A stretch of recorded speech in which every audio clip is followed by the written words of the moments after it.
All right. Hello, everyone, and welcome to this week, Style with Trysh by way of Swag Her magazine. I have a wonderful guest lined up for you on tonight. I've been watching her on social media. She don't even know it.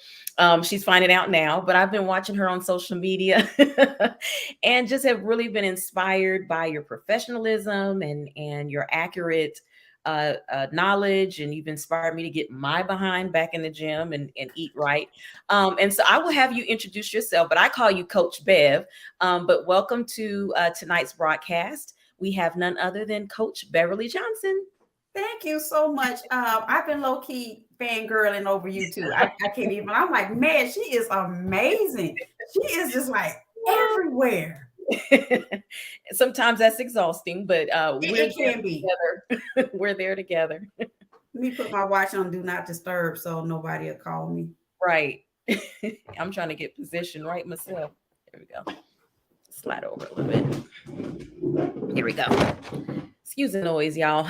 We just, So as you we said you said, want me to do my introduction? yeah, I just want you to introduce to our listeners, our viewers, who you are, and just a little bit of background history.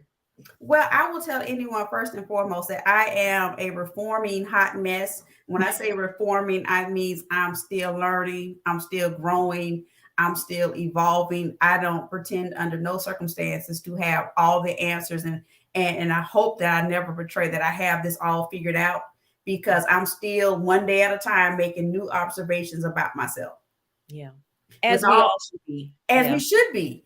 Mhm. And that was part of the growth into this business. For those of you that see me on Sundays, yes, I'm here on Wednesday night. Yeah, I'm here. I'm the owner of Genesys Fitness. I started in 2015, Mhm. one Sunday on my couch. And it was pretty much a parallel of, for me, a Mhm. natural growth from teaching dance fitness, from teaching cardio fitness, to having a natural curiosity Mhm. about health, having a natural curiosity about fitness, because in this business, it's easy to hurt somebody. Mm. It's very easy to just broad brush somebody, say, all you got to do is go do 5 burpees every day, run 10 miles. And if you're not careful with the information that you give out, you can hurt somebody severely. Mhm. And Mhm. so for me, my goal has always been to not just give you information, but educate you and prepare you for your next steps. Yeah.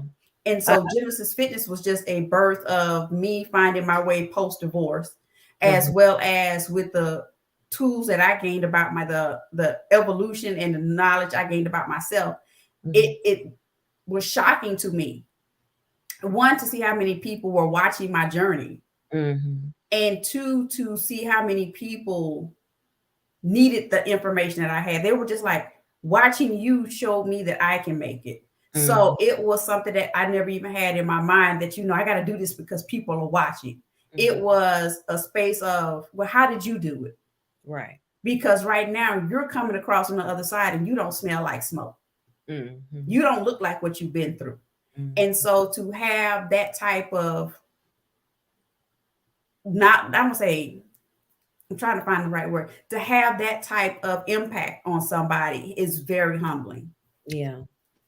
Yeah, I can imagine when you mentioned about making sure you don't hurt someone. That really kind of is what turned me off initially about getting trainers. I had a female trainer, Mhm. and it really turned me off from male trainers. But she was training me in a gym, and um, it was another male trainer training another woman, and my trainer even mentioned to him, you might want to give her a break, and oh no, she can do this. And Mhm. they left the gym and she got out to the parking lot, they had to call the ambulance. She Mhm. passed out.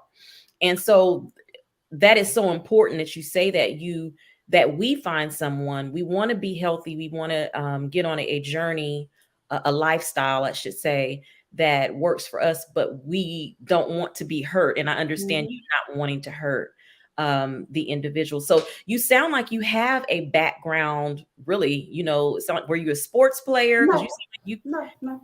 I was never really. an athlete. To show you how much of an athlete I wasn't. Mm-hmm. I was the last one that was always picked. And Okay. it was just because there was nobody else left. And I Okay. always knew that if you did put me on your team, I wasn't going to get any playtime. You Mm. weren't going to throw the ball at me. And you normally stuck me way out someplace that I would not impact the outcome of the game. So I was not that person Yeah. by no circumstance. I think part of my connection to fitness came from being in the military. Oh, And okay. so it was part of the job. Mm-hmm. And I remember coming out of the military, it was like, I'm never doing this again because I don't have to. Mm-hmm. So I had to make that mental shift from going, okay, for your profession, you had to. Mm-hmm. In this season of your life, it's because you can, Right. because you see the benefits, Right. because you see that you're getting older and your body's changing and more is required of you with this business, with this calling that you're carrying. So I have to make sure that I am mentally, emotionally, spiritually, and physically grounded to Mm-hmm. do the work. And speaking of that, as far as getting older, oh Lord, we can spend all day. We can spend 2 hours on that alone. Coming from a small frame, that all my life. Mm-hmm. When I married, I was 128 pounds. My biggest, I only had one pregnancy, but the largest at 9 months, I was 160 pounds. And so weight was never an issue for me until I started getting old. And I actually took it for granted. I can eat whatever I want to eat. I can Mm-hmm. have whatever lifestyle I want to have. And I'm still gonna be what they say now, snatched. I'm still gonna be snatched, you Mm-hmm. know. But then as we get older, life, gravity, hormones, all of that stuff changes. Because one day I think I was talking to my mom and I said, I really have a problem with you all because the aunties, big mamas, y'all didn't tell us that this was going to happen. Right. You did not tell us that one day you fine, you cute, Mm, and you can eat anything, stay up all night, do whatever. And then the next day, the moment you think about eating a cookie, you gain 10 pounds. I was like, right. nobody prepares you for Mm, that transition of life. mhm. And for a lot of women, that is difficult. It is. And It nothing really, there's literally absolutely nothing that prepares you for that pivot into that next season. Because mm, for a lot of women that I work with, it is hard yes. Yes. because you're You're just like, I went from here, mm-hmm. now I'm here, Mm-hmm. and I don't know this version. Yeah. And it's hard to reconcile to figure out who is this person now? Mm-hmm. And it's for me, it showed me how really weak I was because even though I was small in size, I had no kind of strength, no kind of I would get out of breath just like the next person, you know. I just weighed less, you Mhm. know.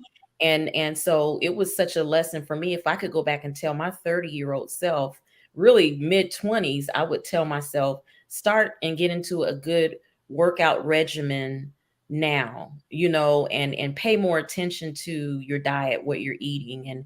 And one of the things we're going to touch on here later is wellness. I love Mhm. how you speak about wellness. I catch your I don't catch your lives when you're live, but I do catch your lives. And so I see a lot, and so a lot of times my comments are late after the live is over, but I still comment and and really enjoy the topics. So let's just dig right in because you know Mhm. what, we have a couple of things we want to talk about tonight. um, for those who are, I just started a boot camp. I've done boot camps before, but I am in this particular boot camp where there are ladies who have never done any type of, like we just discussed, they never, for whatever reason, felt like they had the need to do it. And so there are a lot of novice out Mhm. here. And some of them are feeling overwhelmed with boot camp because, you know, boot camp is intense. Um, for someone who's a novice is just getting started in a workout, where do you suggest they start? I will say for anyone, a boot camp, just by the name alone, stirs up feelings of something stringent, Hmm. something intense. Mm-hmm. something that's going to push you to the limit. So when you automatically hear boot camp, you think of the military. Mm-hmm. And so you automatically put in your mind it's going to be some rigorous training and it's going to put you in a space, it's going to push you to your limit. Mm-hmm. And as a beginner, it can feel painfully intimidating, especially if the program has not been created for a space that's inclusive to beginners. Mm-hmm. And so, having been in a space where I've done boot camps, it is more, I've learned it's beneficial not to have a space that's intimidating for the newbies. Yeah. So I would have to make sure that I almost had to split the room. Okay, I need my newbies over here and I need my veterans over here. Not that I'm ostracizing you, but I need to have more, we need more attention on you. Mm-hmm. And there's strength and compassion in numbers when the Mm-hmm. newbies get to be together because you have an alliance. Yeah. And so it is never, the intention should never be to degrade you. The intention should never be to be so intense where Mm-hmm. I discourage you from going further. Yeah. If you are a newbie to boot camp, hopefully you can find a boot camp that's designed for newbies. Yeah. Hopefully you can find one that's an inclusive environment that takes into consideration that you don't know what, you're not familiar with proper form, you're Mm-hmm. not familiar with any of the exercises, and to help you establish realistic expectations. Mm-hmm. Because that's the biggest thing I've seen when working with people that would say, I've never exercised. Okay, so that means I need to figure out where you are. Yeah. And it's not in a bad way. It's okay. Let's dispel the myth that you are not going to lose 20 pounds in 14 days, which that's not going to happen. So Right. let's give you something realistic. Mm-hmm. And then kind of have that conversation, figure out, let's back into figuring out why that goal. Mm-hmm. And then as you start peeling back the layers, sometimes I think that's the perk of having a good trainer. We Yeah. can establish a relationship and I can kind of peel into your why. Yeah. It's like, okay, so your ultimate goal is that you want a good quality of life and you want to be able to play with your kids and your grandkids and get off medication. Yes. Mm-hmm. So that's really why you're trying to lose 20 pounds in 14 days. Yes. Okay. So now that we have your vision, let's create something realistic. And Yeah. so when you go into a boot camp environment, you may not have the opportunity to establish that type of relationship with the person because it's going to be a lot. Mm-hmm. So I would suggest to anybody, if you're a newbie, set your expectations. If you have the opportunity to meet with the folks running the boot camp, if they have that space, Mm-hmm. try to meet with them prior to and say, hey, I'm a new person. I don't know anything about anything. Mm-hmm. What do you suggest? Yeah. And if they say, you know what, it's very intense, it's very rigorous, and we won't be able to really give you the one-on-one instruction because of the size of the class, hopefully they give you the grace and the space to let you withdraw. Yeah. Because if you're in that space where it's going to be so intense where you're going to feel left out, you're going to become discouraged. Mm-hmm. And And that's the last thing we want to do on this journey for you. yeah. And so I like what you said when you said set realistic goals, because a lot of times when we go into those type of environments, really you don't even have to be in a boot camp. It could just be a regular journey. We set so many unrealistic Mm-hmm. goals. And so what would be, in your opinion, a healthy say you go 2 months, 3 months, what is a healthy amount of weight that one should look to attempt, not their overall goal, Mm-hmm. but their stagnated, I guess, Well, goals? we have to look at, here comes the nerd talk. Here comes the nerd talk.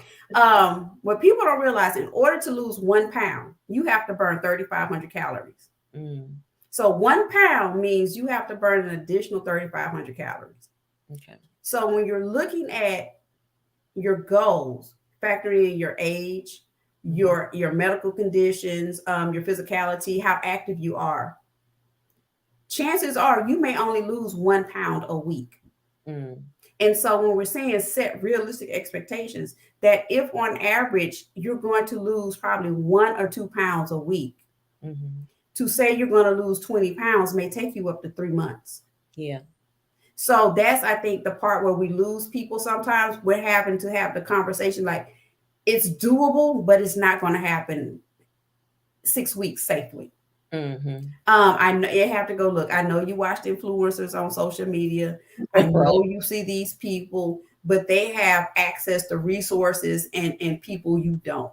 Yes. So you have to take that in consideration that they have access to materials and surgeons that you don't.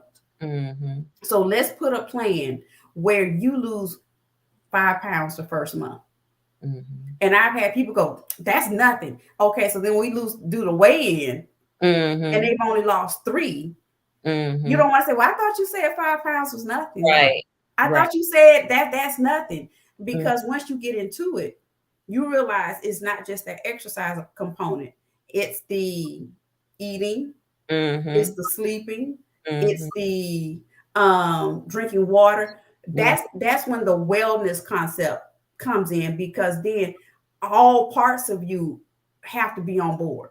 Yeah. Not just I got to go to the gym. It's okay. Where have you checked in with you? What are your Mm-hmm. emotions like? Because if your emotions are all over the place, you're probably an emotional eater. Yeah. If you're dealing with something else emotionally, you may not be sleeping. Mm-hmm. So when you get up in the morning, you're going to get a sugary coffee and probably a sugary Oh, drink, and you're yeah. going to snack all day, and all that then influences your weight gain. And Mm-hmm. so then just to say, well, I don't understand why I'm not losing weight, I've had to over the years say, okay, well, let's look at the other parts of your wellness so we Mm-hmm. can get a glimpse of what else is going on. Yeah. Yeah. I like that. I like that those type in situations where it isn't just focused on getting in the gym and working out, because I heard some saying it's 70% diet and 30% Mhm. workout, something like that. I probably got the percentages wrong. But diet does, and we're going to talk about diet. We're going to really dive into diet here in a moment, because that's one of my issues. Not that I eat the wrong thing, I don't eat enough. Oh, That's that's even worse. yes, because my metabolism is just in chill. It's been on vacation for a minute. Because what ends up happening, I'm glad you had the vulnerability to share that, because what ends up happening is the opposite of what people think. Yeah. Because when you don't eat enough, your body hangs on to your food. It's like, I don't know when we're going to get another shot. So I Mm-hmm. have to hang on to this, and it slows your metabolism down. Mm-hmm. So the opposite ends up happening, because your body's like, oh, I finally get to eat. It's going to be another 24 hours before we eat. So I Yeah. have to hang on to this. Mm-hmm. So this having to dispel those type of things, where I've had clients say, well, I don't eat. And I'm like, why not? Because that probably explains why you have headaches, why you're not sleeping Mm-hmm. well, why you Yeah. don't feel well. Mm-hmm. You need to eat. Yeah. And even it started messing with my blood sugar level, Mhm. which becomes a health issue. And so it's so now I had to get and get my mind to a place where, okay, I need to break my fast. So I need to eat something for breakfast Mhm. to break my fast for the night. And so it's been difficult because I'm not used to eating before. I can go all day and eat at 2 o'clock and be I, fine. I'd be passed out somewhere in the hallway, just unconscious, just you like, give the baby a biscuit because she is hungry. Just give her a biscuit; she'll come back to. But that's a real thing. Yeah, yeah. That's a real thing, and part of my journey, because growing up in the South, we Mm, have this idea of, when you grew up in the South, you knew what your breakfast would be. It'll mm. be some eggs, probably scrambled eggs, or a fried egg, some sausage, some grits, salmon patties. It'll Yeah. be something big. And Mm, so what we almost have to do is redefine what breakfast looks like in a different season. yeah. Because if you're sedentary, you may not need all that during the week. Hmm. Or Mm, revisit and go, you know what, in this space, do I really let that be a weekend meal yeah. and find something else during the week? So it's this thing in our journey, having to redefine and reprogram ourselves Mm. about what works and what doesn't work in the season. Like, I heard another coach say, every dinner can't be Thanksgiving. Yes. Come on now. Everyone can't be Thanksgiving. And I'm also learning that even the meals that I'm not really craving, but I eat anyway. I have to put in my mind frame, it's for my good. This is for my Mhm. good. This is for my good. So I have to get out of my head and talk myself out of a lot, which anyone who's going through this journey has to do. So what is your suggestion for, this was a question that came up um, for some of us at boot camp. it how often should one weigh when they're on their journey? And what was said to us was that the least amount of time that you weigh is best, because when you're doing certain things, you can break this, you can tell me I'm going off of what someone else said, but you the scale may not give you a reality. In other words, because if you're burning fat, muscle weighs heavier. I'm So gonna let you in on a little secret. okay.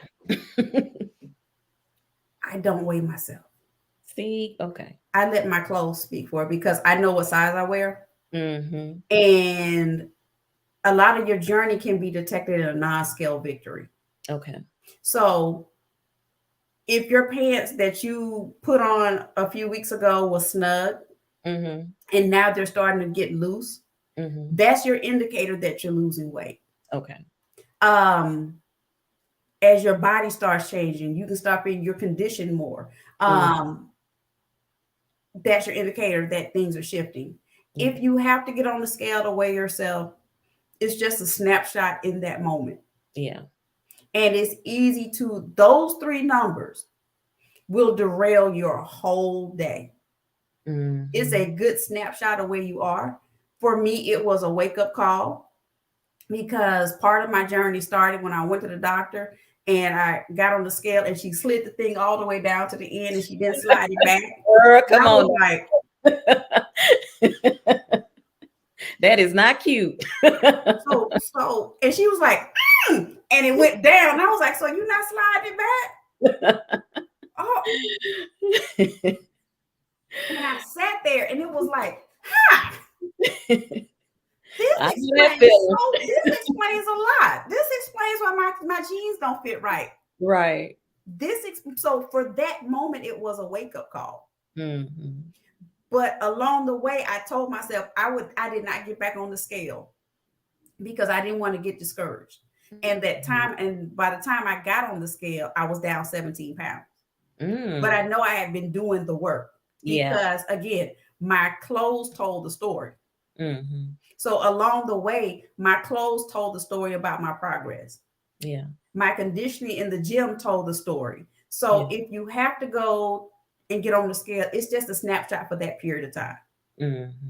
Because there are different things that may be factoring in that if you're hormonal, you're Mm-hmm. bloated, you're in the start of your workout program where your body's redistributing. So yes, you may be picking up muscle. Mm-hmm. So before you get discouraged, think about where you are in particular in that journey Yeah. before you throw it all away. Yeah. And we were talking earlier about foods, and we already know it's a common thing that the healthier food is always going to be more expensive. Mhm. I'm an advocate for investing in myself. But then at the same time, like you mentioned earlier, we'll go and get the sugary coffees, which cost a lot. It's just a decision. So, with the healthier foods, or I will say this, I'll put on a budget. Someone who's on a budget. What are some of your suggestions? Should they get I personally feel like someone who is very new, who's a novice, that is just starting this journey, should have a one-on-one trainer. That's just me personally. Mhm. Because you can go and get a membership at LA Fitness or some of these other gyms, but if, like you said, you don't know what you're doing, you don't know the correct posture, you could hurt yourself Mhm. and do more damage. But on a budget, say a person is on a budget, um, are there healthier foods out there that are at lower cost? What are your suggestions there? And then also gym memberships versus hiring a trainer. So I'm going to back into it and go to the food last. Okay. If you do have a gym membership, most gyms have trainers there. Yeah. And so even if you just, and I think they have their own payment scales in the gym, but Mhm. even if you have to just pay for 2 sessions, Mm. ask them to get you started, Okay. to teach you the basics, to teach you the foundations, because even if you go to a group fitness class, they Mm. may not have the time or the bandwidth to stop and do individual corrections. Right. So if you are in a gym that offers personal training, Mhm. talk to one of the trainers on staff and find out, just buy a package service. Say, I just need four sessions to Mhm. get me started, Yeah. because that's what I did. The gym That's that I used to go to, I knew my workout was plateauing and I didn't know what to do next. So mm, my workout was, I literally followed the lady in front of me. mm, Whatever she did, I did. mm. Whatever she did. And I was like, Lord, I'm following this woman through the gym. You're Nothing creepy about this. Nothing creepy. I'm just following. So if she did 10, I did 10. And Mhm. so that, because that's all I knew. Yeah. I Yeah. knew y'all told me I had to go to the gym. You told me I had to get in shape, but you didn't give me a blueprint. Right. So I hired a trainer for, I think at the time he did 8 sessions, Mhm. and it was to get me started. Mm. Taught me form, taught me free weights, machines, and in those 8 sessions, it just basically just totally changed me stalking the woman, because I didn't have a concept of what worked for me. Mhm. So if you have to do that, if you can't afford the trainer, by all means, take the group fitness classes, Okay. because because it's trial and error, and you can find out what, not so much what you like, but Mm. group fitness classes give you a chance to show you what you don't like. Yes. So that's why I encourage people to do group fitness classes, so you can learn what you don't like. Mhm. So you may be all hyped, say, yeah, I'm gonna take this cardio kickboxing class because I like the ha. And you Mm. get in there, go, yeah, this not for me. Mhm. Mm-mm. So you may in that space discover that you love cycling, you Mhm. love aqua. Mm. So if you're paying your gym membership, maximize what's being offered. Yeah. A lot of facilities offer childcare. Mhm. So at a minimum rate, 2 hour maximum. So you're gonna be in the gym for 2 hours. Mm. Use that 2 hours to take advantage of the group fitness classes, because most of them touch your whole body from head to toe. Yeah. You get a good workout in, and then you have a sense of camaraderie, because a lot of us get motivated with other people, Yeah. because you have either that other person, your competition, and I Mm. don't mean in a bad way, that you look at Right. that person like, oh, if she can do it, I can do it too. Right. Or also could be in that space of, are you tired? I'm tired too. So then Mhm. that gives you the companionship, so you won't feel so isolated in Yeah. just walking in the gym. Yeah.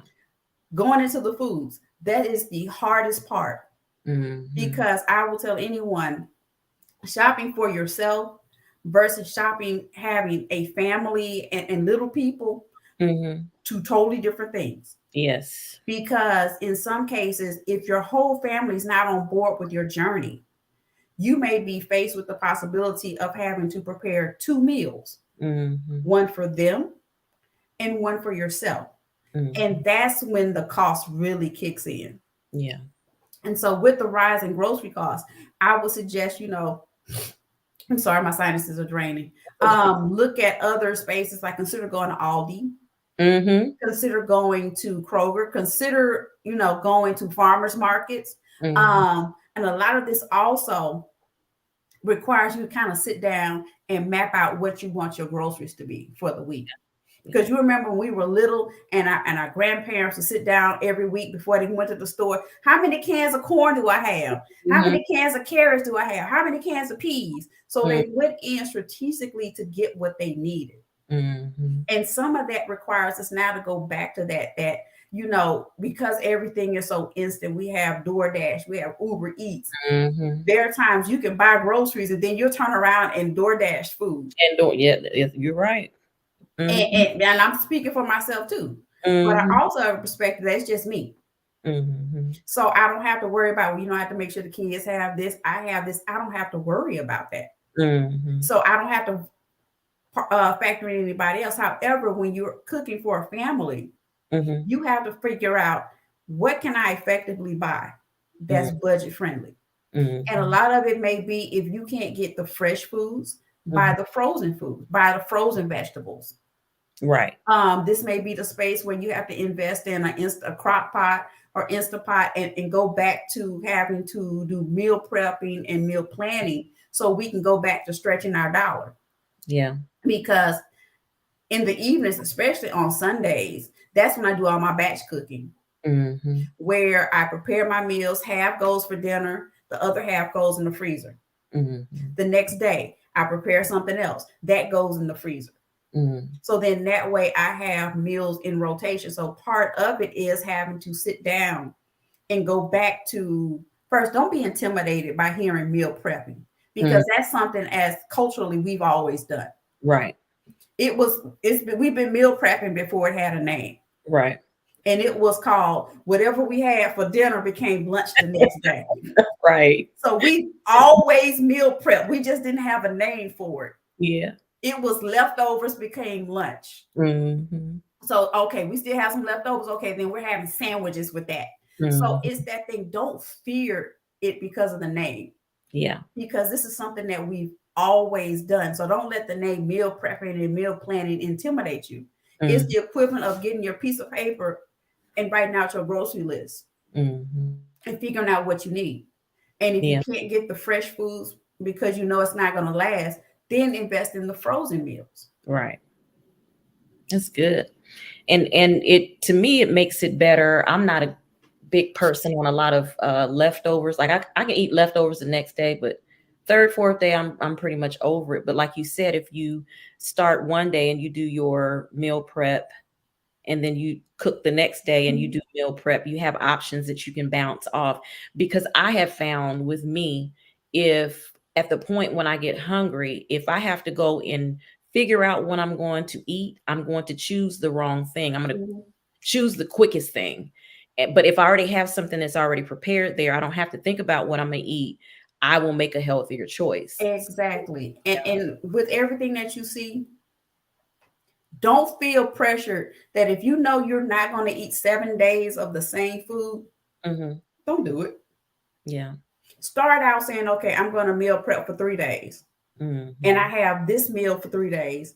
And Hmm. then Wednesday, whatever you batch cook, you get the other option out and Right. finish out the week. Right. But it requires, even for myself, it requires me to sit down and plan, Hmm. because I have a day job. And Hmm. so I'm notorious that I have an Instapot that I can program. Yeah. And I have it set up some days that at 2 o'clock start cooking. Hmm. So when I come in at the end of the day, my dinner's ready. Hmm. So that's something that has required me to start having to really plan. Or something that I know is going to take forever, take all night to cook. I'll start it at 10 o'clock, Hmm. especially like, red beans and rice. Slow cook takes 8 hours. Yeah. And I know it's done because I smell it early in the morning. And if you want to wake up early, wake up to the smell of red beans and rice in your house. Right. So it's learning life hacks that work for you. Yeah. Because one thing I have to tell my clients, there's not a one size fits all on this journey. Hmm. It's having to find the little pockets that work for you. And before we can go further, can I answer a question that was posed in the chat? Sure. Kim wants to know, how long does it take to figure it all out? The answer is, you never figure it all out. These are something that comes with having revelations and epiphanies along the way. So Mm-hmm. even in my own journey, I had to work with what I knew in that phase, Mm-hmm. maximize that. Then when I gain something else, add that to the knowledge. So it's always a part of filling my bucket. Mm-hmm. And until my bucket is full, I'm going to work with what I have. Because a lot of times we have, it's called an all or nothing mentality. That Yeah. unless I have everything set up, everything pristine, and everything good to go the first time, I'm not going to do it. Mm-hmm. So this journey requires you to go, okay, this is what I know. Mm-hmm. Based on what I know, it's enough for me to run with. Right. And when I learn something else, okay, well, now I have this component. So it's always adding more things in your bucket that further equips you and makes you, it goes back into your wellness, into Mm, your life pie. And mm, as you start building things, you'll see your pie becoming more robust. yeah. Now you were talking about because we already talked about the group setting, the one-on-one, the circuit. Now I'm learning to love circuit, but we're not going to spend too much time on that. But you were mentioning back on the meal and the meal prep. One point I wanted to bring to light, you were talking about slow cooking or a crock pot or those type of cookings. Those tend to be the better types of meals to eat that you can eat several days at a Mhm. time versus a lot of the fried stuff. Now, fried was my issue going into my current boot camp because I just crave fried. I want fried everything, and that was when I knew my mom is a um, herbalist. So Mhm. she believes that there's God created a healing element for every illness, a natural element on earth. So we grew up with the idea of detoxing Mhm. and that type thing. So I did do a 7-day cleanse. I noticed that once I did this, because to me it was a sign when I start having cravings, it's probably toxins, it's probably something going on there. And so I did a 7-day cleanse, as well as cleaning up my diet. I don't have any cravings now. I feel so much better now. So I'm not craving the fried food. But this is the question I have for you. What about carbs? Because we hear carbs are bad, but then we also need carbs, especially with this boot camp. I need some carbs Mhm. in my system. Well, So, carbs, unfortunately, we have a love-hate relationship. And it's learning to figure out which carbs you need. Because when we think about carbs, we think about oh, I'm sorry, I had a message pop up. oh, that's okay. We think about the fries, the junk food. Hmm. Those are things that we think are synonymous with carbs. Hmm. So your body needs carbs because carbs are the fuel and what we need. It's Hmm. coming down to figuring out what the right carbs are. Let me pull up because I had it for you. Let me Okay. find it again. There you go. Because I knew you were going to ask. So I had it ready. So your good carbs are the non-sexy stuff. Right. It's the Usually stuff is. that's not sexy. And I say sexy, S-E-G-G-S. It's not sexy. It's not the stuff you're like, oh, I can't wait to get that quinoa. It's that. It's that. I think I want some beans. Right. Nobody craves that. Let's just be, as the young kids say, no cap. Right. Nobody goes, is it just me? Or does anybody else want some whole grains? Nobody craves that. Right. And so when we talk about the good grains, the grains that we need, let me find my list. It's the vegetables, the quinoa, the barley, the whole grains, the oats, the beans, the stuff that we fundamentally need, Mm-hmm. that gives your body what we need. Mm-hmm. What we normally think about when we talk about carbs, we think about the refined carbs. And Right. that's the sugary sweetened beverages, the white bread, the pastries, all the stuff we want, basically. Mm-hmm. Potatoes. I love. Potatoes, potato chips, Mm-hmm. fries, sweet potato fries. So that's the difference. So a lot of this also comes with reframing our language Mm-hmm. and realizing that when we're talking about carbs, what you're really saying is that I need to get rid of the refined carbs. Okay. The stuff that's sexy that we all want. Mm-hmm. Like I said, because nobody goes, you know what? I got a taste for some asparagus. You want some asparagus? I want some asparagus. Nobody. Okay, I mean for somebody, very few people. Very few. Nobody says I will do asparagus. I can do asparagus, but what is it? How you say it? The quinoa, or quinoa. Mhm. I can't get down with that. See, that's what I'm saying. Nobody says, you know what? I woke up this morning and I was like, I want some quinoa. Does anybody else want some? I'm gonna go pick up some quinoa for lunch. Does anybody else? No, you don't think of that. But when you're like, there's some donuts in the break room, you Mm, can almost sound like a stampede that's right. running to the break room. Right.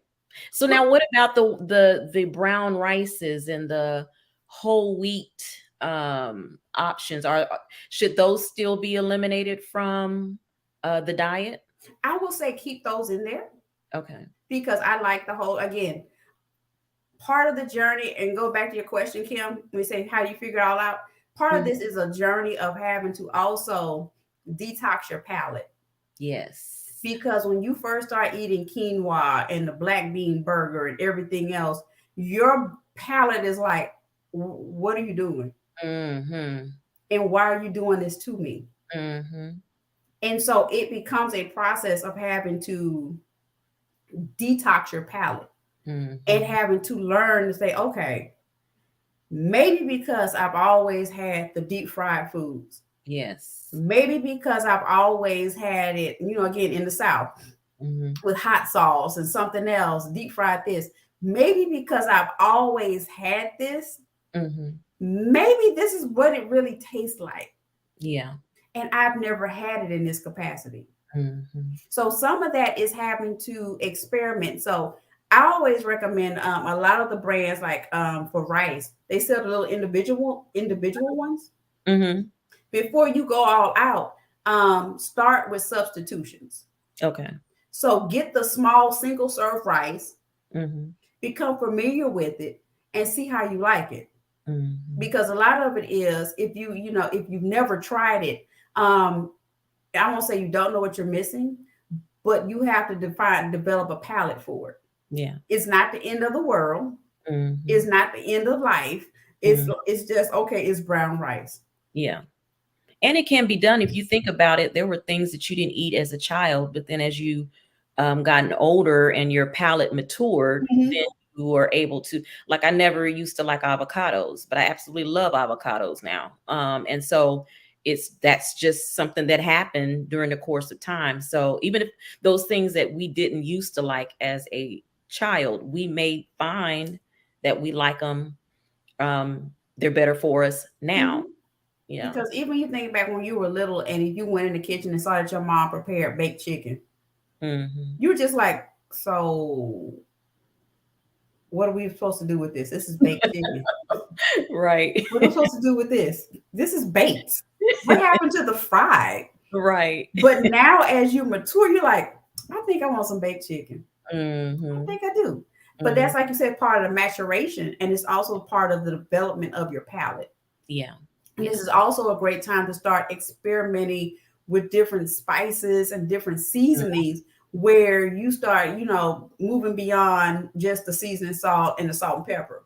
You Yeah. start experimenting with bell peppers. You start Mhm. experimenting with color in your Yeah. meal. You start experimenting with spices and different things to bring life to your meal.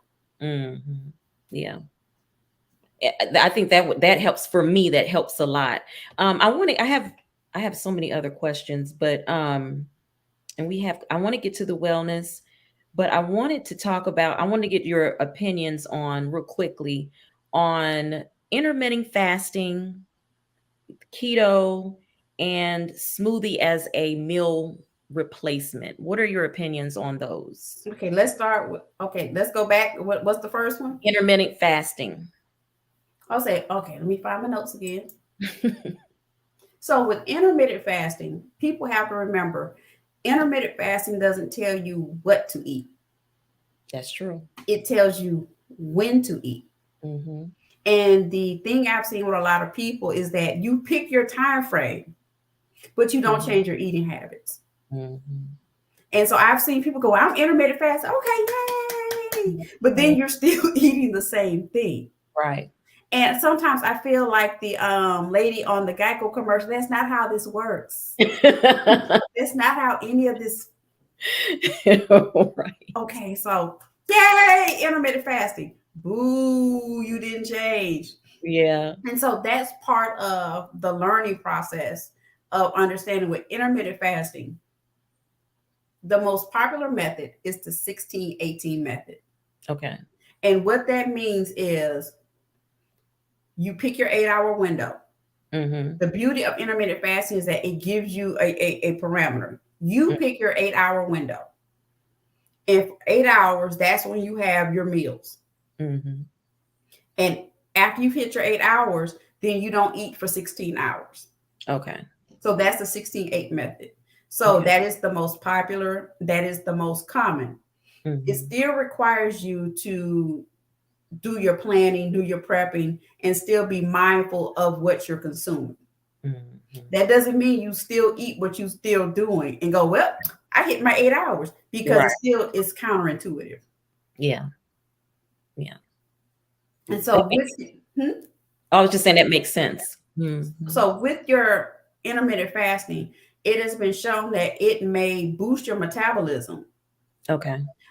because you're eating fewer calories theoretically, Mm-hmm. and it's an effective way to lose weight and belly fat. For a Really? lot of people, you may decide to eat from 10 to 8, Okay. but you are 10 to 6. I think Mm-hmm. yes, 10 to 6, 10 to and 6. so that doesn't necessarily mean that you still just have a big lunch. That Right. just means from 10 to 8 hours later, I think 6. Mm-hmm. You may have for whatever your breakfast is, a piece of toast and some coffee, and then for lunch have a sensible breakfast, a sensible lunch, and then you have your dinner and you're through with the day. Mm-hmm. So it's that thing of, I still have to sit down in my day Yeah. and figure out what I'm going to do. Mm-hmm. That makes sense. Because I never really understood totally. I would say I was doing intermittent fasting, but I didn't really know what that was. And so that's another thing that's really popular, is because it sounds so sexy. It's like, Mhm. I'm intermittent fasting. And you're like, well, what does that mean? That means I eat and I don't eat after 6. Yeah. They're like, okay, so what does that mean? I don't eat after 6. And the Mm-hmm. thing about intermittent fasting and that 8 hour window, you have to find what works for you. Mm-hmm. Because for me, I can't say I can't eat after 6 when I'm teaching a class that ends at 6:30. Right. So that's out the window for me. Right. Or even have people go, well, I don't eat after 7. And I'm like, yeah, I don't get home to 7. Right.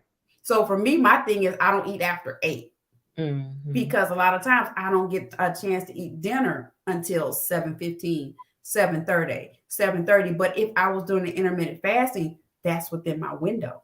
Yeah. Mm-hmm.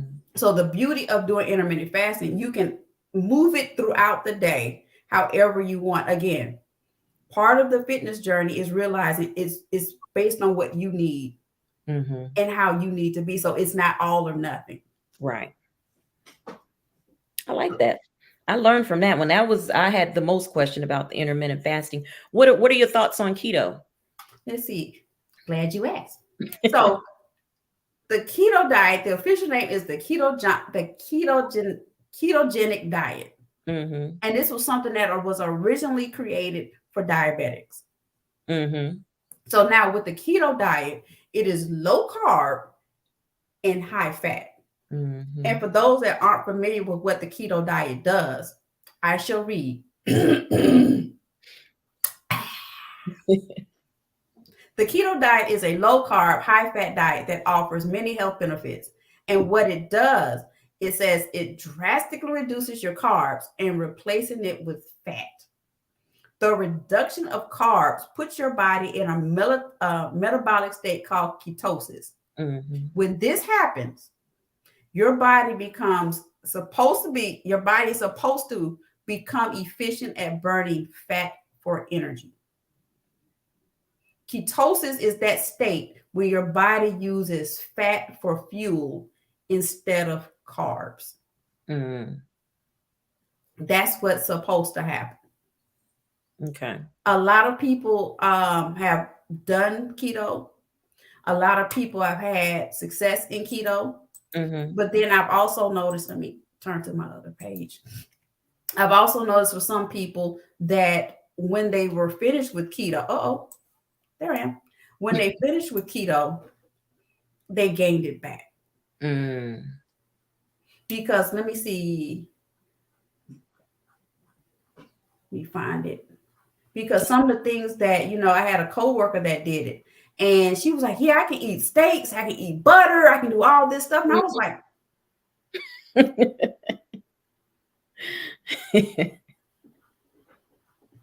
but how does that help you? Right. And so she lost weight.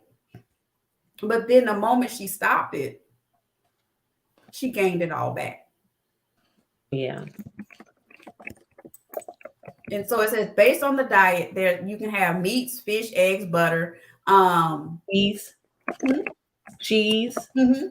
So Mm-hmm. it's that whole space again.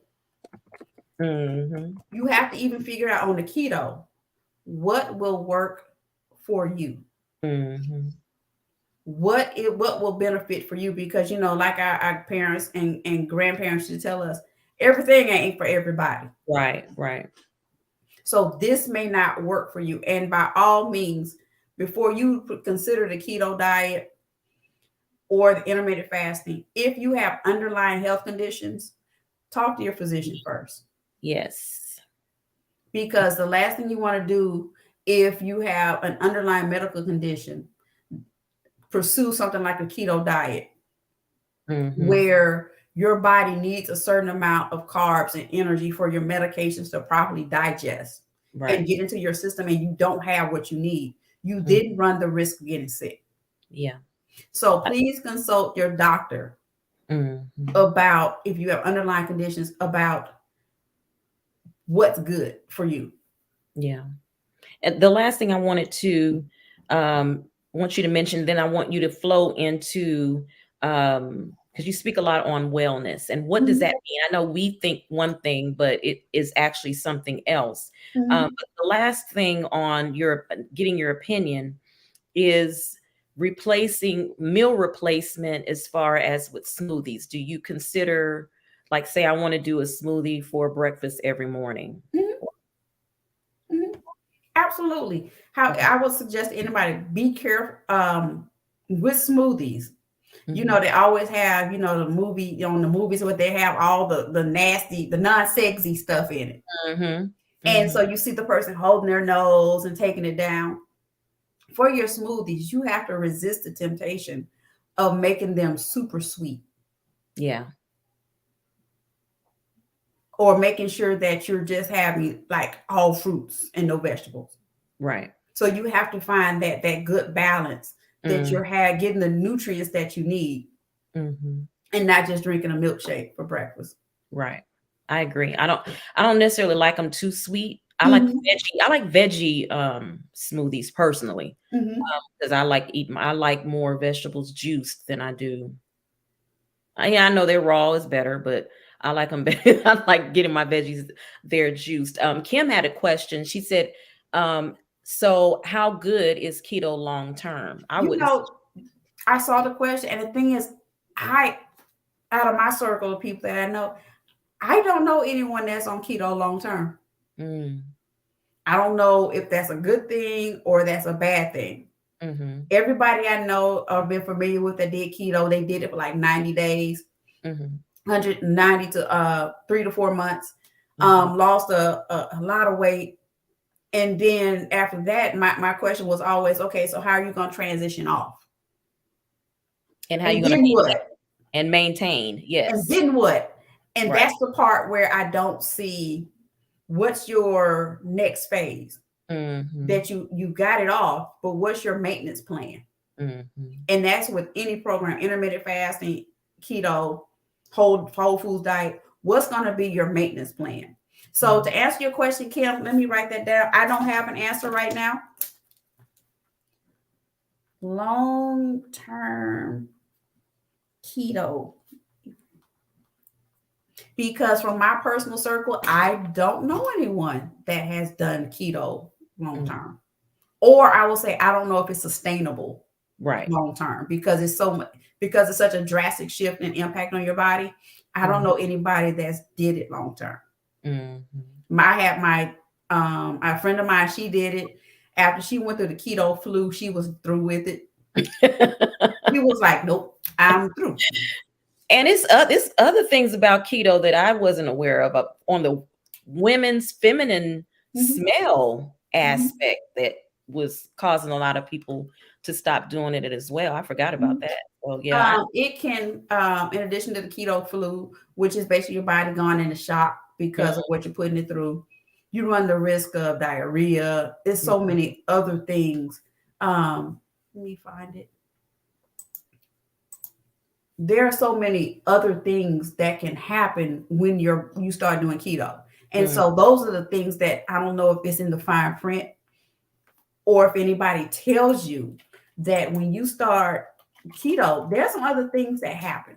And if you haven't been effectively prepared, it'll throw you off. So it's the keto flu when your body goes into shock from it, diarrhea, the possibility of ketoacidosis, but that's really for diabetics. Okay. And the other thing, weight gain. Because the diet is so restricted. I think this may answer the question, Kim.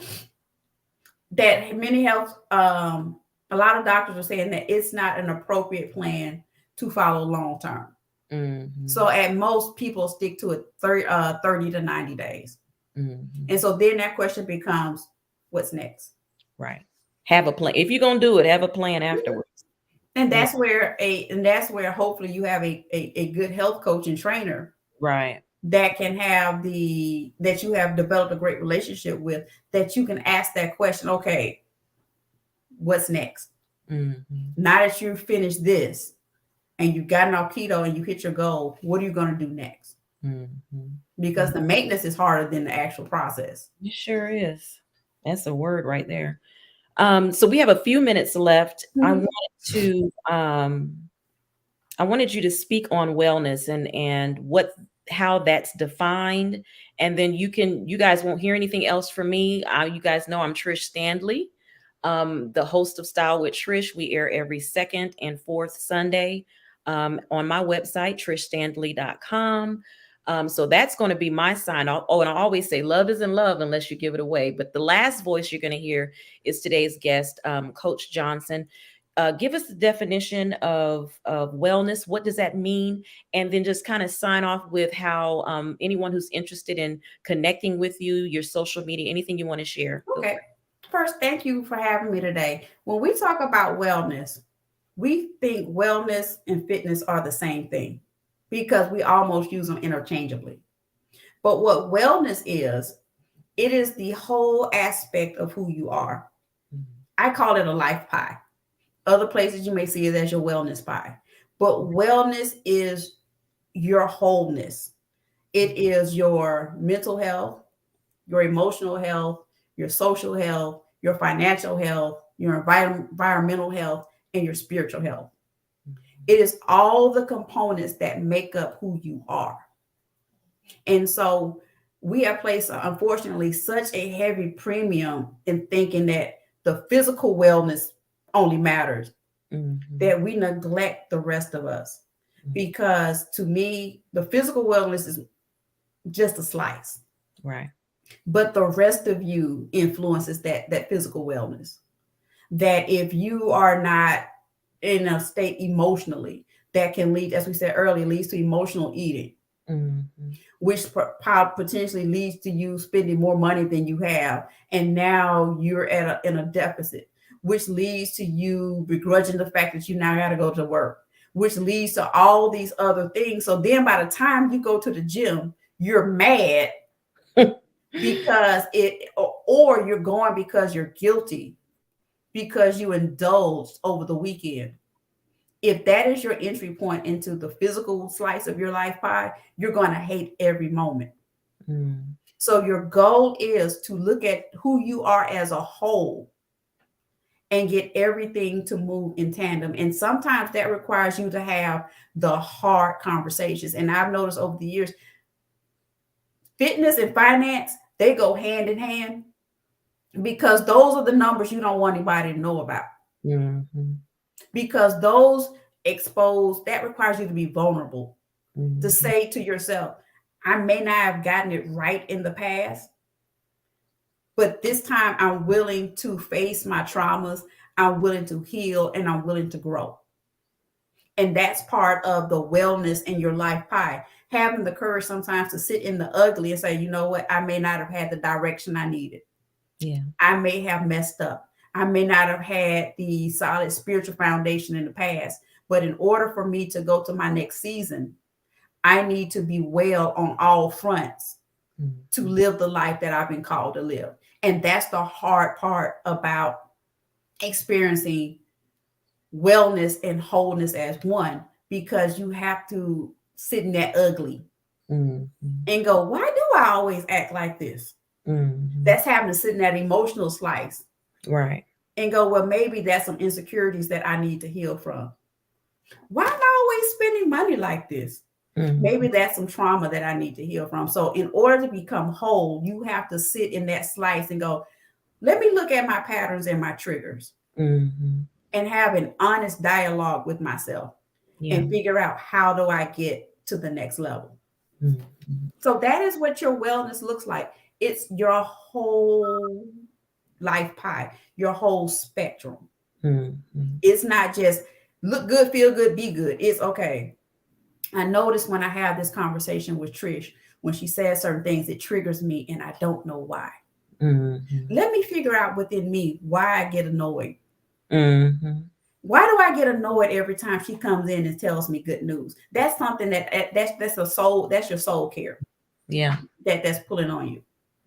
And so that's what your emotional, and that's what your wellness and your life pie requires of us, to live a whole, abundant life. Because nobody wants to eat a pie and a slice is missing. Right. You feel mad.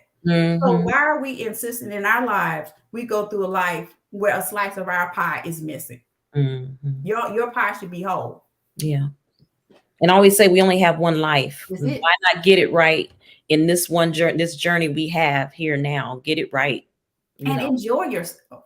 Yeah. It takes work. It's a lot. It is a lot of work. So going back to Kim's question, the work never stops. There's always the revelation, like, I just discovered an observation about myself. Let me journal that and figure out, okay, is this just a one-off? Or maybe our energies didn't connect, or maybe I'm sitting in an unhealthy place. And like you said, this not a dress rehearsal. This is it. That's it. This is it. And my sincere wish and prayers that you don't wait until you're in your final season of your life and realize, man, I had all those chances to live an amazing, robust life. And I didn't get a chance to because I was afraid to feel vulnerable and heal and love and laugh and enjoy myself. That's the biggest fear I see a lot of people. Don't let all this good living pass you by. And you miss out on the chance to live and love and maximize what you've been given. Yeah. In its fullest. So it needs help, which we all need help. How can we connect with you and also follow you on social media? Well, on social media, if you are on Facebook, find me on Coach Beverly K. Johnson on the Facebooks. On IG, I'm Beverly Johnson. And if you are on LinkedIn, Beverly K. Johnson, my website should be up and ready in about 4 more weeks. We're doing the final tweaks. So I'm not going to give the name out because it's not up. But between Facebook and Instagram, definitely connect with me. I would love to have you on the journey. If you contact me, I normally respond, depending on what you say.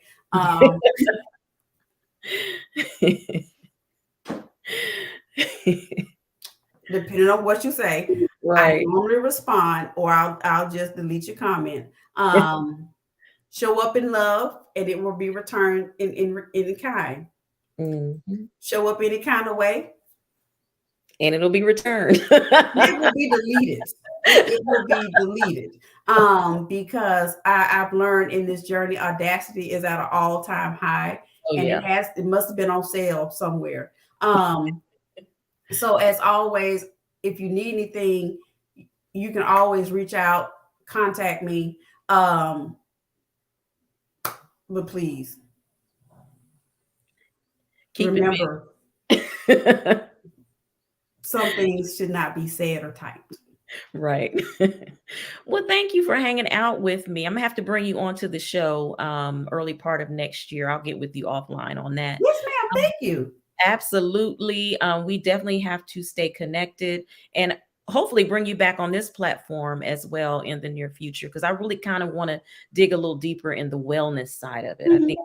that is an area where really most of us kind of fall short. Well, Um, it's not so much that we fall short; it's mhm. not talked about.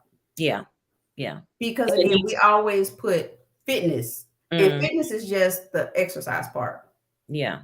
but we never get to a space of, well, let me just say it this way. Part of what my program consists of is getting to know you, Mm, and having that conversation where I had one client and I told her one day, I said, I notice every time we get to a certain part of this program, you find a reason to stop and get huffy mm, as your way of getting out of doing the hard part. yeah. I said, I'm just going to slide this over to you. Where else does that show up? Mhm, That when it comes to the hard part, you find a reason to throw a tantrum to mm, get out of it. I mhm. said, because you're still getting ready to do these. So whether you sit there and huff now, you're still going to do it. Gonna happen. Yeah. But ask yourself, whenever you get into the hard part, why do you feel the need to retreat? Mhm. Because there are some parts of your life where you just going to have to lean in and go after it. Right. And I'm asking you right now for these hard parts, you're going to have to lean in and go after it. So Mm, ask yourself, why is it that you have developed this mechanism where when it gets tough, your self-talk takes over and you tell yourself what you can't be? mhm. And she was like, Yeah. and that's a part of understanding what wellness is. It's like, okay, we have to look in your emotional wellness. Because Mm, right now, when you get in a space of stress or discomfort, you throw a tantrum. mhm. And tears don't really, and sometimes that military side kick in, like, yeah, tears Right. don't. Like, are you finished? Okay, give me 10. Right. That's true. That's how you have to be. Mhm. Mhm. Well, thank you so much. Like I said, I've learned a lot. I definitely want to bring you back on this platform, but also on my show. And guys, make sure you reach out to Coach Bev in all. I mean, come in seriousness and be about business. We are ending one year and going into a new, and that's usually when a lot of resolutions take place. Mhm. So let's just not focus on the fitness side of it. Let's focus on the wellness side because the fitness sometimes will fall off because the wellness is not Mhm. being tapped into. So thank you so much. Thank And you. wonderful talking to you. So now I can, well, I'm still going to stalk you on Me too. Instagram. But until the next one, I'll say that. Yes. All righty. Take care. Thank you. All right.